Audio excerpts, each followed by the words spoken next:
Hi! Today I'm going to talk about a developmental stage that my daughter's going through and that I'm trying to navigate and negotiate myself, and hopefully you can relate to it and help me out with some suggestions. But my daughter's 10 and she's asking me a lot lately. I want to have a sleepover, Mom. When can I have a sleepover with my friends? And it's both having them come to our house and her going to their house. And I don't have a problem with that. She's just driving me crazy because she wants to do it all the time.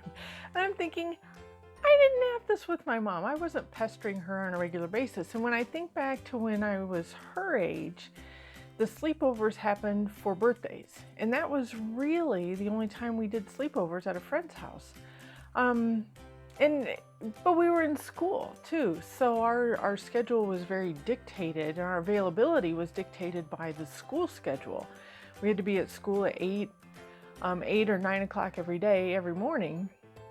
There was no opportunity to do sleepovers during the week. And in homeschooling, we actually do have that opportunity, which is really cool because it leaves the weekends free for family activities.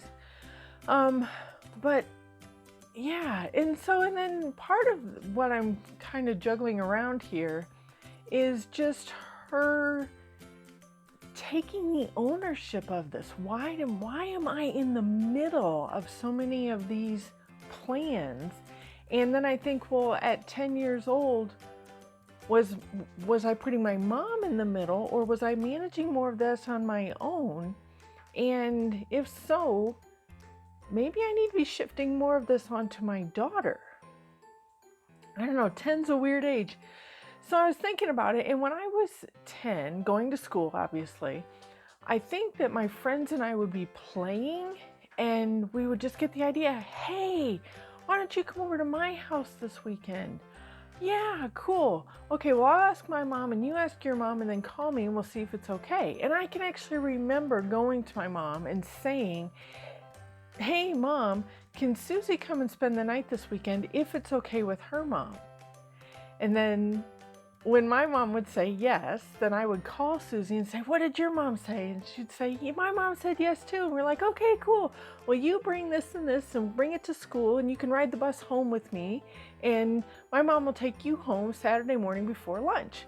And we actually did that. We made all the detailed plans ourselves within the parameters of, if it's okay with your mom, my mom says it's okay.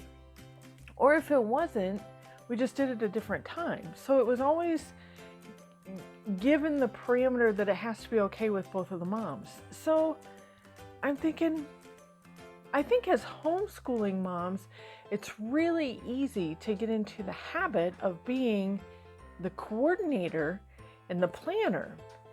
And I'm thinking I need to shift some of this over to my daughter so that she starts to learn these skills of planning her own social activities without me being in the middle.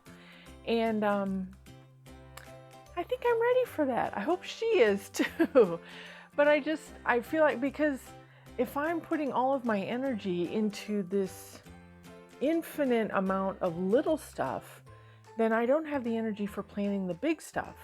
And that's really what I want to focus on. I want to plan big things like snorkeling and camping trips and things like that. I don't want to spend all of my energy on this little friendship building stuff for my daughter. I'm not saying it's not important, because it is important that she has her own group of friends and her own ways of connecting with them, which she does. She actually has her own phone.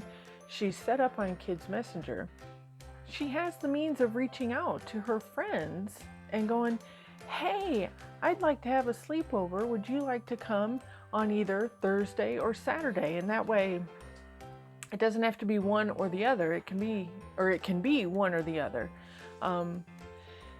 Yeah, so I think as parents, especially homeschooling parents, where we're so intimately in our children's lives, it's really important to recognize when they're ready and able and as they're growing, that they have to take ownership of more and more of their life, that we're not always the central figure of making the decisions and doing all of their social calendar for them. So have any of you been down this path before? I'm sure you have. I would love to hear like how you manage this and at what ages you found it happening with your kids, because it's my first time with homeschooling and going through this, and you know, we can all help each other and support each other in it. So thank you for joining me today, and I'm Ann Leach, and I'm at Let's Talk About Homeschooling, and I will see you next time. Bye.